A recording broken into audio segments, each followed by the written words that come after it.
Doctor ortho Ayurvedic oil and capsule. अब दर्द भी घुटने टेकेगा। नेतन्याहू ने ट्रंप की कूटनीति का किया समर्थन, बोले समझौता मंजूर लेकिन हमले जारी रहेंगे। ट्रंप का दावा, हॉर्मुज को ईरान अमेरिका चलाएंगे। धर्म परिवर्तन और अनुसूचित जाति दर्जा पर सुप्रीम कोर्ट का बड़ा फैसला। हिंदू, सिख, बौद्ध के अलावा अन्य धर्म वाला व्यक्ति अनुसूचित जाति का नहीं हो सकता। अन्य धर्म में परिवर्तन से अनुसूचित जाति का दर्जा खत्म।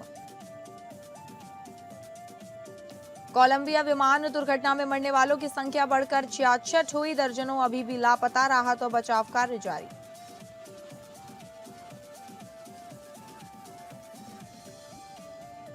नमस्कार, आप सभी का स्वागत है टॉप अपडेट्स में और मैं हूं आपके साथ अंकिता सिंह। शुरुआत करेंगे टॉप अपडेट्स की।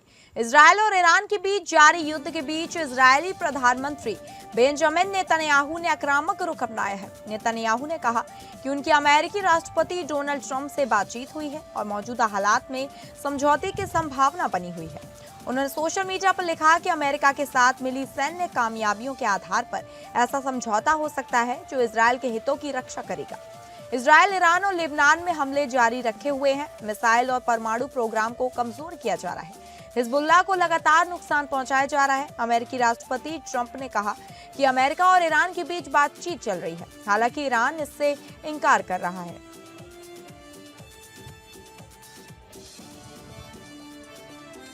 कोलंबिया में सोमवार को एयरफोर्स का हरक्यूलिस C-130 विमान टेक ऑफ के दौरान क्रैश हो गया।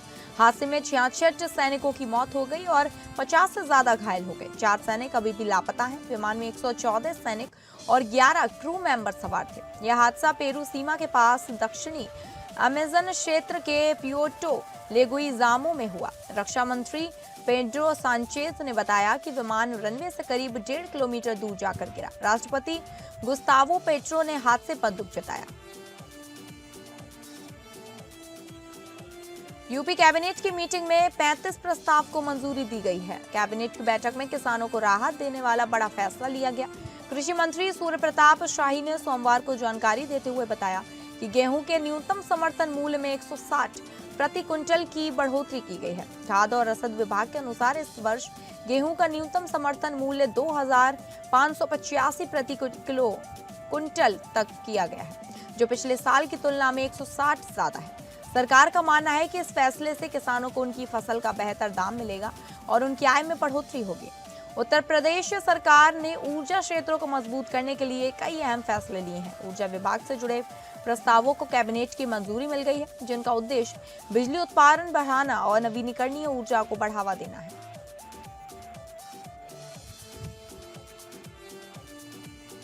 असम विधानसभा चुनाव को लेकर राजनीतिक सरगर्मी तेज हो गई है। इसी कड़ी में झारखंड के मुख्यमंत्री हेमंत सोरेन और उनकी पत्नी विधायक कल्पना सोरेन रविवार को दिल्ली पहुंचे।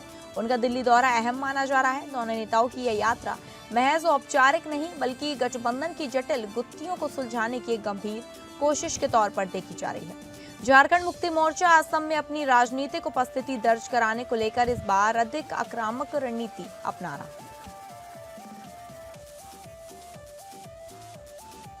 आगरा से एक दर्दनाक खबर सामने आई है, जहां यमुना में नहाने गए 2 किशोर गहरे पानी में डूब गए। देर रात तक चले सर्च ऑपरेशन के बावजूद दोनों का कोई पता नहीं चल सका। आगरा के जवाहर पुल के पास बड़ा हादसा हो गया। घर से बाजार और खेलने जाने की बात कहकर निकले 2 किशोर यमुना किनारे नहाने पहुंच गए।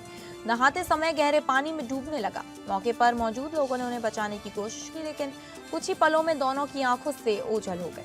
पुलिस और गोताखोरों की टीम द्वारा देर रात तक सर्च ऑपरेशन जारी रहा, लेकिन दोनों किशोरों का कोई सुराग नहीं मिल सका।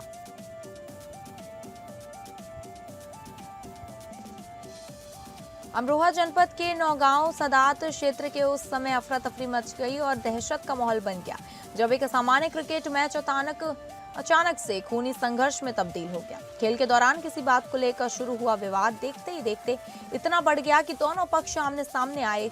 गाली गलौज और जमकर मारपीट के साथ फायरिंग भी शुरू हो गई। मैदान में खेल रहे युवकों के बीच कहासुनी हुई, जो कि मारपीट के साथ फायरिंग में बदल गई। घटना की सूचना मिलते ही पुलिस मौके पर पहुंची और हालात को काबू में किया। गांव में तनावपूर्ण शांति बनी हुई है और पुलिस बल तैनात कर दिया गया है। पुलिस ने मामले की जांच शुरू कर दी है और आरोपियों की गिरफ्तारी के प्रयास तेज कर दिए हैं।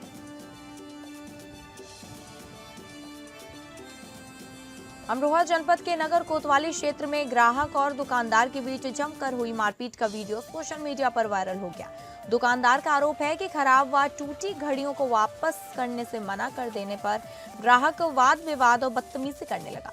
उसने फिर अपने कुछ दबंग व्यक्तियों को दुकान पर बुला लिया। दुकान पर बच्चे भी मौजूद थे। आरोप है कि सभी लोगों ने उग्र होकर दुकानदार की पत्नी और बच्चों के साथ गंदी गंदी गालियां देते हुए मारपीट करते हुए दुकान में तोड़फोड़ करने लगे। दुकान स्वामी ने कोतवाली अमरोहा पर पहुंचे कोतवाली शिकायत पत्र देकर कार्रवाई की गुहार लगाई है। वहीं दुकान स्वामी का आरोप है कि उनके बेटे को कोतवाली में बैठाकर दबाव बनाकर समझौतानामा लिखवाया लिया गया है।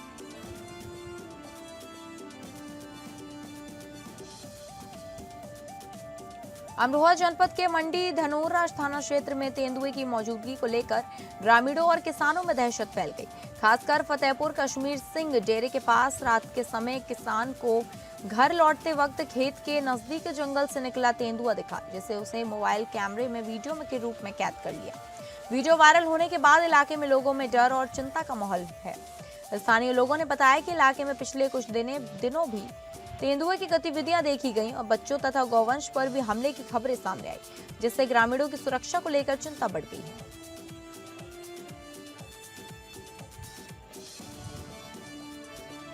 बदायूं जिले में जमीनी विवाद से परेशान पूर्व सभासद दूसरी बार टावर पर चढ़ गया। पूर्व ब्लॉक प्रमुख समेत साथियों पर जमीन पर विवादित बोर्ड लगाने का आरोप लगाया, जिसकी शिकायत का समाधान नहीं होने पर टावर पर चढ़कर वीडियो बनाकर वायरल कर अपना विरोध व्यक्त किया है। वहीं विसौली थाना अध्यक्ष की पुलिस टीम ने मौके पर पहुंचकर उतारने का प्रयास किया। पूर्व सभासद लंबे समय से जमीनी विवाद को लेकर परेशान चल रहा था और कई बार शिकायत के बावजूद समाधान न होने से कुछ महीने पहले 15 सितंबर को बैंक ऑफ बड़ौदा के टावर पर चढ़कर विरोध जता चुका है। तब जाकर राजस्व टीम गठित कर जमीन पर काबिज हुआ था, लेकिन फिर से विवाद शुरू हो गया। आज फिर पूर्व सभासद ने टावर पर चढ़कर वीडियो बनाकर वायरल कर अपना विरोध व्यक्त किया। वहीं सूचना पर तहसील प्रशासन अधिकारी समेत बिसौली थाना अध्यक्ष की पुलिस टीम ने मौके पर पहुंचकर मोर्चा संभाला है। घटना की सूचना मिलते ही पुलिस मौके पर पहुंची और युवक को समझाने का प्रयास शुरू किया।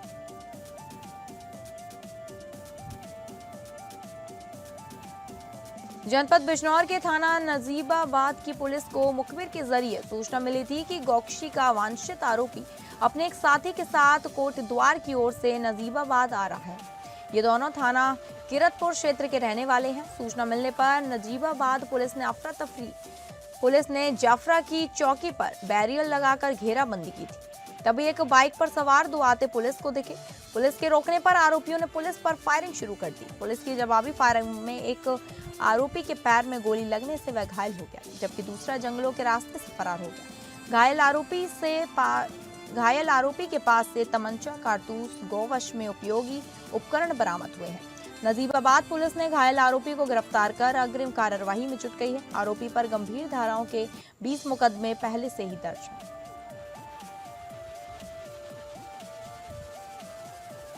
हमीरपुर जिले के पडुई गांव में पुलिस को कुएं में शव होने की सूचना दी गई, जिस पर पुलिस के साथ पहुंची फायर ब्रिगेड की टीम ने एक पुराने कुएं से युवती का सड़ा गला शव बरामद किया। पुलिस ने शव को कब्जे में लेकर पोस्टमार्टम के लिए भेज दिया है। युवती की पहचान परिजनों द्वारा की गई है।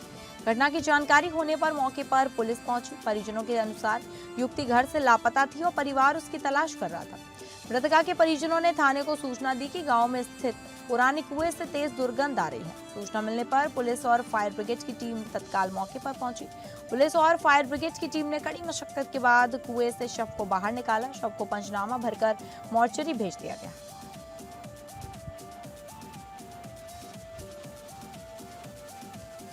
कन्नौज में न्याय न मिलने से परेशान एक युवक ने अब आमरण अनशन का रास्ता अपना लिया है। युवक ने अपने भाई और पिता पर दर्ज फर्जी मुकदमे को लेकर गंभीर आरोप लगाए हैं। पीड़ित ने बताया कि उसने पुलिस अधीक्षक से लेकर उच्च अधिकारियों और IGRS पोर्टल तक कई बार शिकायत की, लेकिन कहीं से भी कुछ न्याय नहीं मिला। अब हताश होकर DM कार्यालय के बाहर आमरण अनशन पर बैठ गया है और मुख्यमंत्री से लेकर प्रधानमंत्री तक न्याय की गुहार ला चुका है। पीड़ित ने फर्जी मुकदमा दर्ज कराने वाले वादी और मामले के विवेचक चौकी इंचार्ज पर भी गंभीर आरोप लगाते हुए कार्रवाई की मांग की है। महोबा जिले से एक दर्दनाक हादसे की खबर सामने आई है। हरपालपुर रेलवे स्टेशन पर दिल्ली से जबलपुर जा रही महाकौशल एक्सप्रेस में चढ़ते समय एक अज्ञात युवक अचानक असंतुलित होकर गिर गया। गिरने के बाद युवक ट्रेन और प्लेटफॉर्म के बीच फंस गया, जिससे उसके हाथ और पैर कट गए। घटना के बाद मौके पर अफरा तफरी मच गई। सूचना मिलते ही रेलवे पुलिस मौके पर पहुंची और गंभीर रूप से घायल युवक को अस्पताल में भर्ती कराया गया। प्राथमिक उपचार के बाद हालत नाजुक होने पर उसे हायर सेंटर रेफर कर दिया गया। हादसे के बाद कुछ समय के लिए ट्रेन को भी रोका गया। फिलहाल युवक की पहचान नहीं हो सकी और पुलिस मामले की जांच में जुटी हुई है।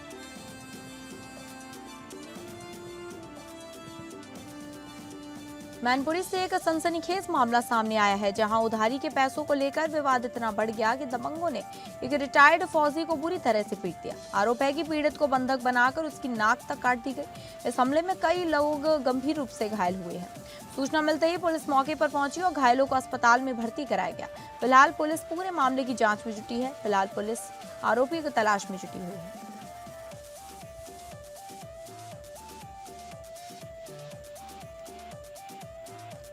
मुरादाबाद के सिविल लाइन क्षेत्र से एक वीडियो सामने आने के बाद विवाद खड़ा हो गया। आरोप है कि मंदिर से महज 20 से 30 मीटर की दूरी पर स्थित एक होटल में नॉनवेज परोसा जा रहा है, जबकि अब नवरात्रि के पहले इस तरह की गतिविधियों पर रोक के निर्देश दिए गए थे। बताया जा रहा है कि योगी आदित्यनाथ द्वारा मंदिरों के आसपास 500 मीटर की परिधि में नॉनवेज बिक्री बंद रखने के निर्देश दिए गए थे। इसके बावजूद स्थानीय लोगों का दावा है कि सिविल लाइन क्षेत्र में स्थित एक होटल में खुलेआम नॉनवेज परोसा जा रहा है। स्थानीय नागरिकों ने होटल के अंदर कुछ वीडियो बनाकर उन्हें सार्वजनिक कर दिया।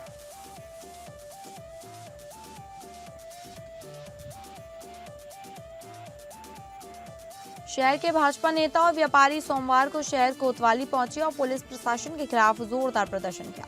स्थानीय नेताओं ने आरोप लगाया है कि उनके ऊपर झूठा मुकदमा दर्ज किया गया और नगर अध्यक्ष के साथ बदसलूकी भी की गई। इस मामले को लेकर आक्रोशित भाजपा कार्यकर्ता और व्यापारी नेता धरने पर बैठ गए और चौकी इंचार्ज को हटाने की मांग पर अड़ गए। प्रदर्शन के दौरान कोतवाली में जमकर नारेबाजी हुई। पुलिस प्रशासन ने सीओ सिटी समेत वरिष्ठ अधिकारियों को मौके पर बुलाकर प्रदर्शनकारियों को समझाने का प्रयास किया।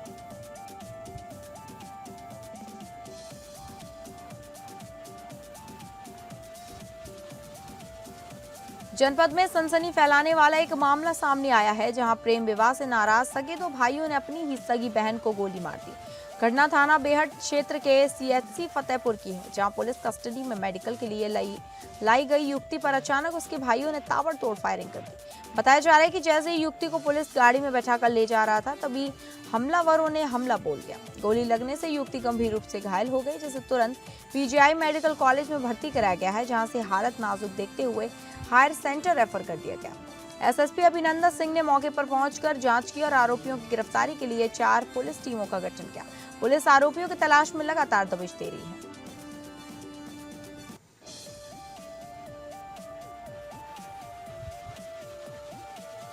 शहीद दिवस के अवसर पर भिनगा थाना धरना स्थल पर मध्यांचल किसान यूनियन की ओर से किसान पंचायत आयोजित की गई। यूनियन के सचिव की अगुवाई में किसानों ने अपने विभिन्न मुद्दों और समस्याओं को उठाया और जिलाधिकारी को एक ज्ञापन सौंपा।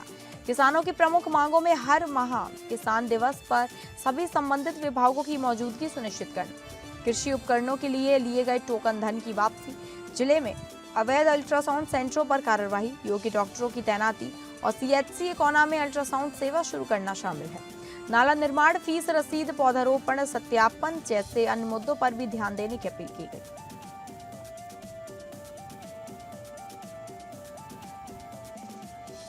लैक्मे फैशन वीक 2026 में बॉलीवुड सितारों ने अपने ग्लैमर से सबका ध्यान खींच लिया। अनन्या पांडे, तमन्ना भाटिया और दिशा पटानी जैसे सितारे रैंप वॉक पर शॉर्ट टॉपर बने। इस इवेंट में पारंपरिक भारतीय डिजाइन और मॉडर्न फैशन का शानदार मेल देखने को मिला। डिजाइनर्स ने नए नए प्रयोग किए, जिसमें इंडियन हैंडलूम और वेस्टर्न स्टाइल का फ्यूचर नजर आया।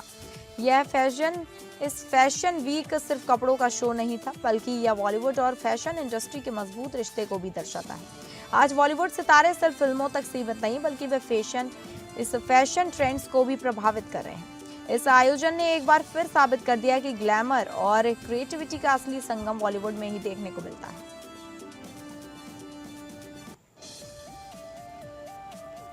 फिल्म कपूर एंड सन्स ने 2026 में अपने 10 साल पूरे कर लिए हैं। इस मौके पर सिद्धार्थ मल्होत्रा ने फिल्म से जुड़ी यादें साझा की और बताया कि स्क्रिप्ट पढ़ते समय वे भावुक हो गए थे। यह फिल्म अपने समय की सबसे रियलिस्टिक फैमिली ड्रामा फिल्मों में से एक मानी जाती है। इसमें रिश्तों की जटिलता, प्यार और पारिवारिक संघर्ष को बेहद खूबसूरती से दिखाया गया था।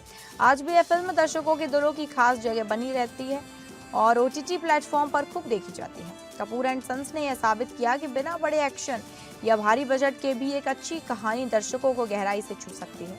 यह फिल्म आज भी बॉलीवुड में कंटेंट ड्रिवन सिनेमा का बेहतरीन उदाहरण है।